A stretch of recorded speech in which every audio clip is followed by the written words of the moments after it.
Hello tout le monde, j'espère que vous allez bien et bienvenue dans cette petite vidéo du lundi. On va parler de Bitcoin et on va parler ensuite d'Ethereum. Bitcoin par rapport à son breakout ici et Ethereum par rapport au merge qui arrive. Donc il y a eu déjà différentes phases sur le testnet par rapport au merge et à l'arrivée d'Ethereum 2.0 et il y a des changements au niveau des fondamentaux qui vont s'appliquer et des changements qui sont vraiment pas inintéressants et je vais vous en parler en fait au cours de la vidéo. Donc il y a notamment le triple halving qui va arriver, puis il y a aussi un double yield staking qui pourrait également se mettre en place. Alors pour le moment, pour ceux qui stake de l'ETH en attendant l'arrivée de TH 2.0 sur la Bitcoin Chain, ou qui stake avec Lido ou avec d'autres choses, pour le moment le yield il est aux alentours de je crois 4,5%, et en fonction de ce qui se passe avec l'arrivée de Ethereum 2.0, eh ben, on pourrait arriver à avoir un double yield, ce qui fait que les revenus pour les gens qui stake pourraient monter jusqu'à 8-9% par an, ce qui est assez énorme, d'autant plus qu'on parle d'un asset qui est censé prendre de la valeur, qui va possiblement devenir déflationniste. Donc vraiment très très intéressant tout ce qui se passe, mais je vais en parler au cours de la vidéo. Bref, c'était une longue intro, mais on va d'abord parler de Bitcoin sur la plateforme de notre cher sponsor PrimeXBT. N'hésitez pas à checker le lien qu'il y a dans la description. Le code LCG vous donne droit à 50% sur vos dépôts, et vous avez un ensemble de trades, de paires à trader. Bon, vraiment, il y a de plus en plus de paires crypto, et vous avez en plus des paires forex et les métaux, et en plus les index. Donc n'hésitez pas à checker le lien qu'il y a dans la description. Bref, voilà, ça c'est fait, c'était pour l'instant pub. Et BTC, je suis assez content de reprendre le chart en hebdo, parce qu'on a eu un breakout ici aux alentours des 44K. Là on est à 47,6 et on continue à monter. On n'a pas de retrace malheureusement, mais en soi le fait qu'on n'ait pas de retrace, c'est limite ce qu'il y a de plus bullish. On est dans cette zone ici qui est un peu dangereuse à mon sens. On pourra avoir un peu de résistance même si en soi, comme j'ai dit, ce qui serait le plus bullish, c'est qu'en fait on n'ait pas de résistance. Donc l'un dans l'autre, une fois qu'on passe au-dessus de cette zone, je pense qu'on peut aller très très vite chercher les 52K, et au-dessus des 52K, vous allez dire que je m'excite, peut-être un peu, mais en soi, au-dessus des 52K, il n'y a rien qui nous empêche de très très vite remonter vers les 60K.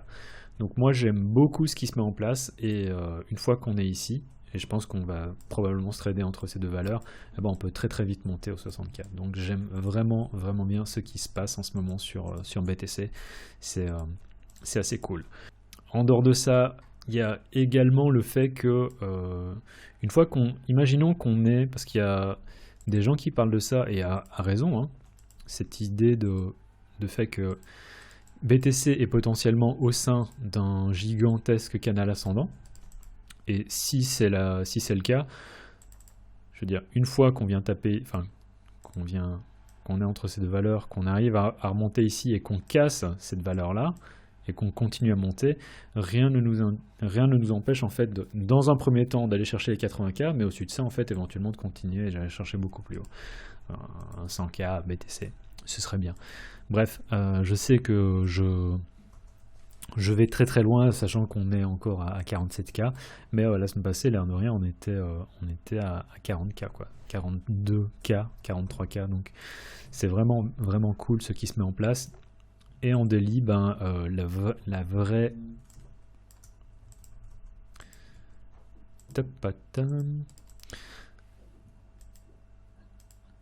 L'ancienne résistance que vous voulez acheter en fait en tant que support, c'est vraiment les 44K, mais à mon avis, comme j'ai dit, je ne suis pas certain qu'on ait de retrace. Donc tout ce qui est aux alentours de cette zone ici, ça me semble intéressant. Ce que je voudrais voir, c'est qu'on ait vraiment une figure qui vient de se former, idéalement une espèce de triangle ascendant, qui permettra de prendre qui permettra de prendre une position, parce que là c'est simplement le début d'un green dildo, et je sais pas où est-ce que ça peut vraiment aller. Ça pourrait vraiment passer à 52K d'un seul coup. Ce qui n'est pas impossible dans le sens où ici, c'est vraiment, enfin ça devient notre zone d'accumulation. On pourrait parler d'un Adam EF, double bottom, vous appelez ça comme vous voulez. mais donc zone d'accumulation, et ça c'est assez cool ce qui se passe. Donc peut-être qu'en fait cette zone on va vraiment passer au travers, faire un truc comme ça, éventuellement, parce que là du coup on va se retrouver entre ces deux valeurs ici, peut-être faire un truc comme ça avant d'aller continuer et d'aller chercher beaucoup plus haut.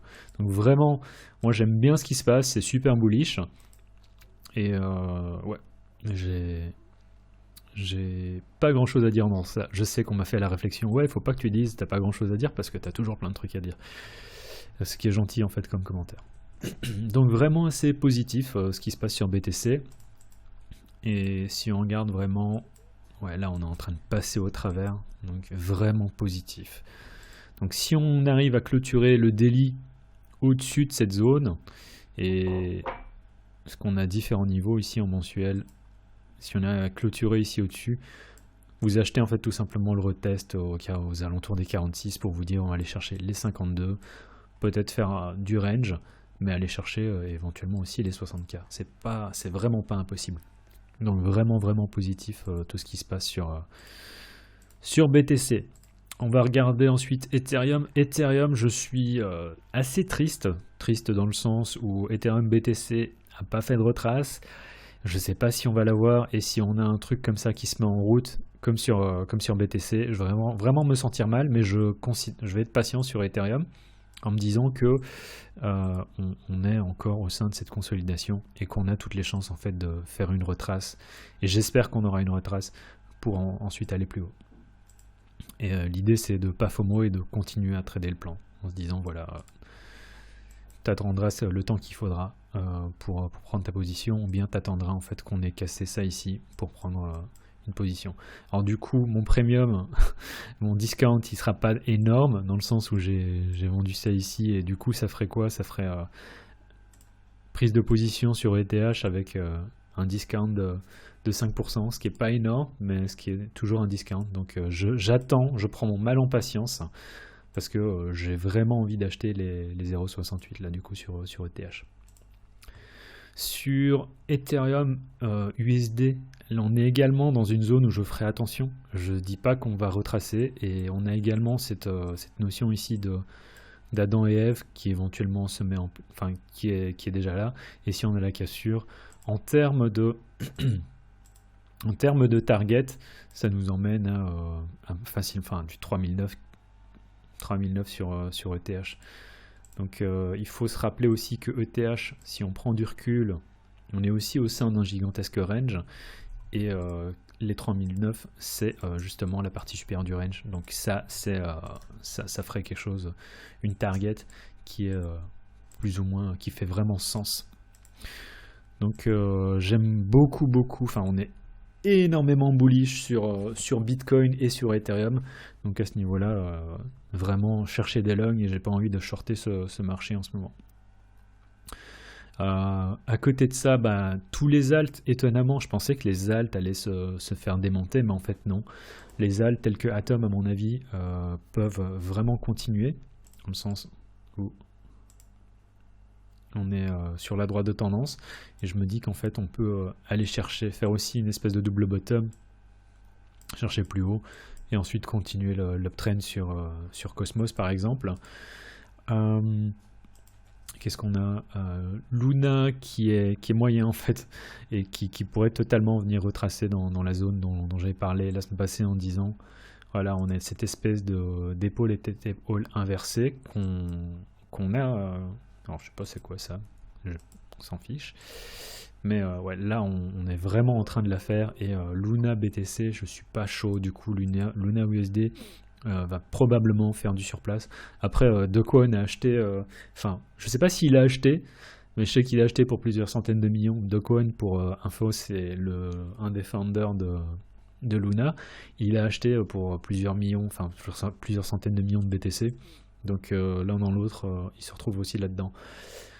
On a ADA qui a fait un joli pump. Alors je ferai attention sur ADA, parce que on est vraiment, si on prend du recul, il y a quand même un ensemble de choses. Vous pouvez être bullish sur les alts, mais faites attention, parce que si vous regardez Cardano, voilà, on avait ça, on avait résistance, petite consolidation. Là c'est quoi? C'est un retest. Donc en fait on pourrait totalement retracer sur Cardano et en fait faire du surplace contre la paire USD. Donc si vous voulez prendre des positions sur les alts, si vous voulez vraiment regarder en fait ce que fait le dit alt contre BTC. Alors GMT, je ne vais pas dire que je suis dégoûté, mais on va dire que j'ai vendu bien trop tôt et que ce qui se passe sur GMT, c'est vraiment juste incroyable. GST aussi pareil. Je trouve que c'est ridicule en fait, en vrai, je trouve que c'est ridicule que ce truc aille aussi haut. Pour rappel, GST, c'est un des tokens de Steppen qui vous permet en fait de gagner des jetons en marchant si vous possédez les NFT. Solana aussi assez positif. Là on peut voir que ce que j'avais dit, c'est marrant de voir comment est-ce que ça a suivi vraiment mes petites lignes.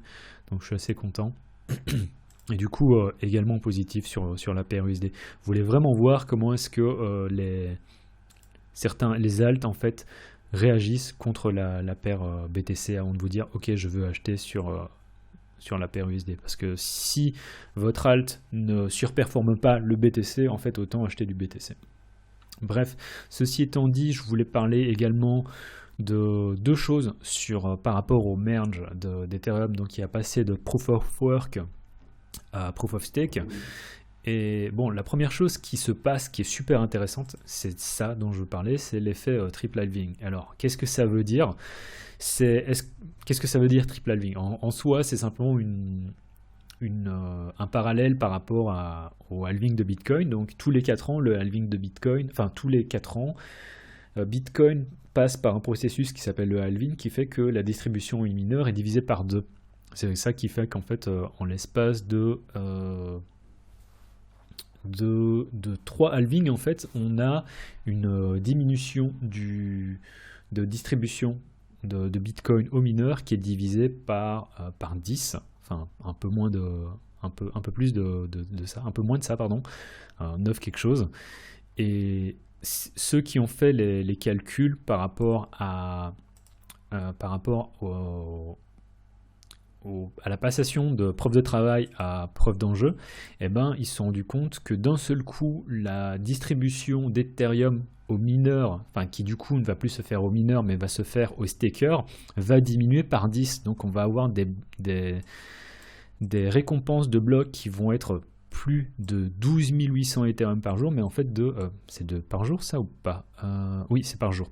12 800 Ethereum par jour, en fait on va passer à 1280 ETH qui vont être distribués au sein des stakers. Ce qui fait qu'en fait on va avoir une diminution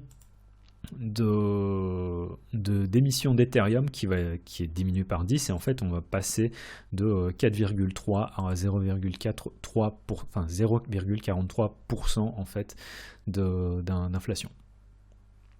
Donc ce qui équivaut en fait à 3 halvings de Bitcoin, sachant que Bitcoin en fait à la base on était à 50 BTC par bloc, et ensuite on est passé à 6,25, ce qui fait qu'on n'a pas diminué en soi de 90%, mais presque. Mais en fait l'émission sera divisée par 10, et c'est ça qui fait que normalement au niveau des prix ça devrait avoir un impact positif.